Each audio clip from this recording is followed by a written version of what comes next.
Hi everybody, I'm Lisa. Welcome to my channel, One Lisa Show, and this is Money Penny. She has to be on screen. She has to stare me down when I'm trying to talk to people.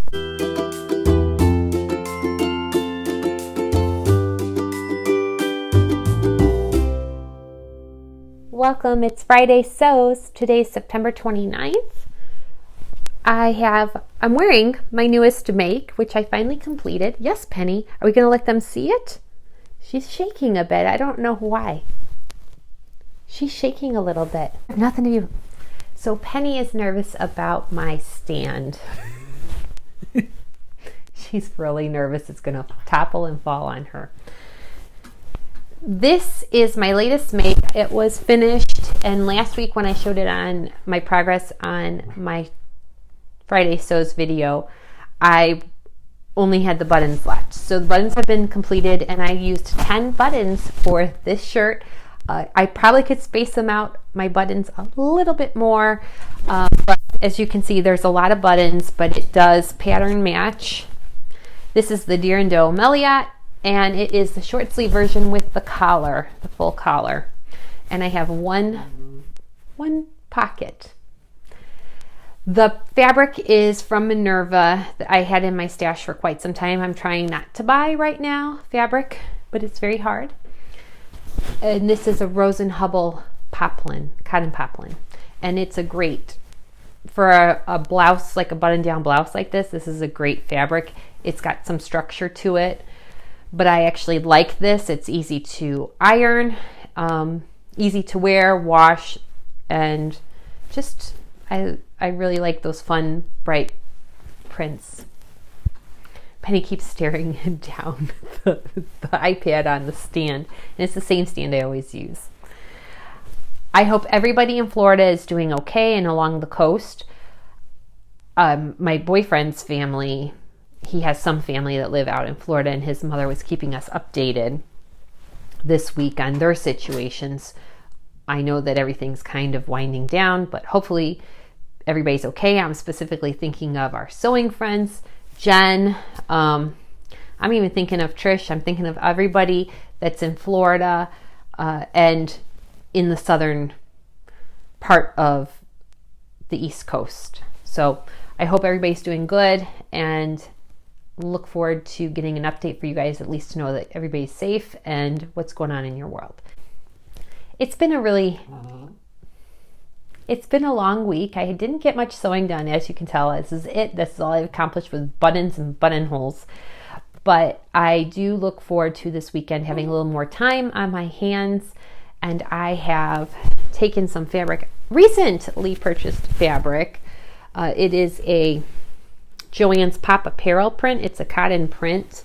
And I know I've shown it on my channel before, but I have a good amount of it because it was clearanced and at a very reasonable price. So I purchased a handful of yards of this. So there's more than enough here. Excuse me. So I have a good amount of this. I think I have 3 or 4 yards of this. With it being a white print, I don't know if I'm going to use this as my first venture into a jumpsuit, but I am going to make a top with it because I think it's perfect for a top or a simple Freya dress from Tilly and the Buttons. That might be great, but I'm hoping to work into this weekend because it'll give me a nice quick sew, kind of a palette cleanser. I was watching Sarah from Naughty Known Crafts this morning, and she had a Q&A video on her channel, and part of that Q&A, someone asked about when she learned to sew and what got her started. And something that really resonated with me was that she used to make items of clothing for the end result, like to finish them really quick or to get it to the finished point instead of enjoying the process and enjoying the sew. And she commented on how that used to be like, I need to make something to wear tonight or tomorrow. And it was about getting to the end result. And it really resonated with me because I feel like sometimes I get caught up in that momentum too. Like I just want to get something, I want to make something. So I want to get from start to finish in very little time. And when it's all said and done, like these Melio shirts I've been making, this is my third one, and almost in a row, I want to say I've made these. I feel like the more I spend time with them and I don't rush myself to try to get as much sewing as I can get done in one day done, I feel like I really enjoy the process, and it's not the end result is great, and it's, you know, you want to finish the article of clothing that fits good and looks good and is free of errors, but the actual sew, if it just needs to be as enjoyable. And I think I said it before that I want to become more of that person. I want to enjoy the sew. In the process, it's, you like to sew. You don't like to snap your fingers and half close. I'm working towards appreciating the process more. So even though sometimes I need a palette cleanser, I do like to do the more intricate or more advanced beginner makes for sure. That's something I wanted to just kind of touch on today. I do have a pair of Megan Nielsen Dawn jeans cut out, and really all I need to do is get out a Microtex needle because it's a very thin stretch denim. Woo, there's, it's gray. I know it'll be awesome with this shirt when it's done. It'll be awesome with most of the clothes I made this spring. It will be a great transitional pant and something I can wear probably through fall and then in spring and summer again. I need that gumption to get going on it. It's been sitting in my space for quite some time. So if I'm lucky and inclined, even though I want to work on this fabric, see, this fabric would match it perfectly too. So it would be a perfect outfit, a top out of this and then those pants. It would be wonderful if I could just palette cleanse with that and then go into that make, because the Dawn jeans, I've made the shorts version for fitting purposes, and the Dawn jeans are not a quick make in my opinion, at least with myself. It took me quite some time, and I would again want to put in the same effort and take the same amount of time with this pair of pants as well, because I'd like to wear them definitely more than just in the summer, as I did those pair of shorts. Penny is right here like whining. You all right, little girl? So weekend plans are I might dive into those Dawn jeans and get started on those. I might make a top. I might do both. I'm hoping everybody's okay in Florida, and hopefully we get some updates. If you can update, or even send a message on Facebook so people know that you're okay. There's a lot of challenges going on. Unfortunately, I've been too busy with work to partake in challenges at this moment, but if I do get an opportunity, there's some that I really want to be able to dive into and participate in, and hopefully in the next couple of weeks things will get to a point where I can. So I look forward to that as well.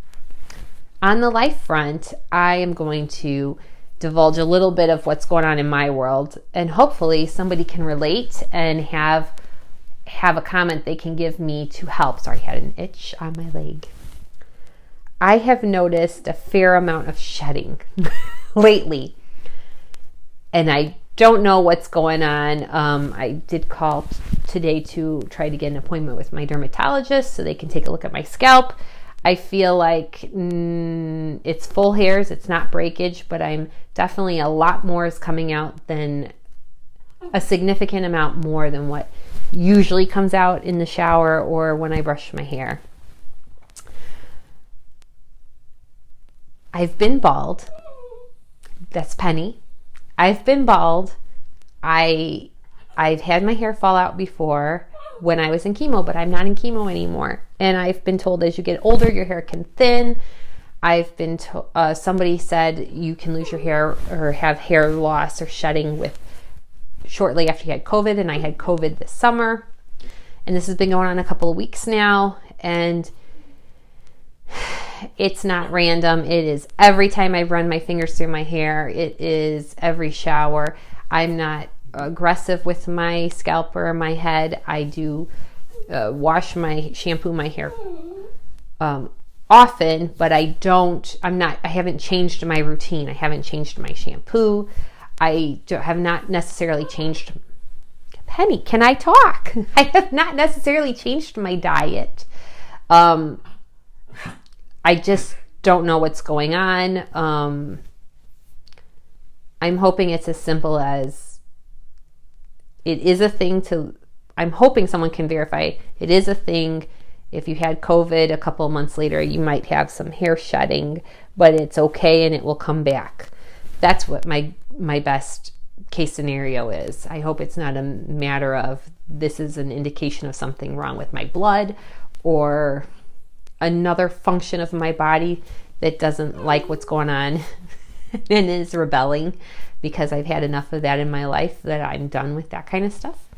But we'll see. I feel like I'm healthy otherwise. Penny, calm down. This is a long video too, so I apologize. We're going to go for a walk today. We go for walks every day, 2 walks a day, and we are at that point of the day where she's ready for her second walk. Okay, so I am dealing with some shedding. Definitely I'm losing a lot more hair than I was before, and it doesn't seem like it's broken. I don't think it's breakage, but I'm trying to be super gentle with my hair. I'm not trying to brush it too much. I'm not trying to use a hair dryer or heat tools, and I don't use anything other than shampoo and conditioner.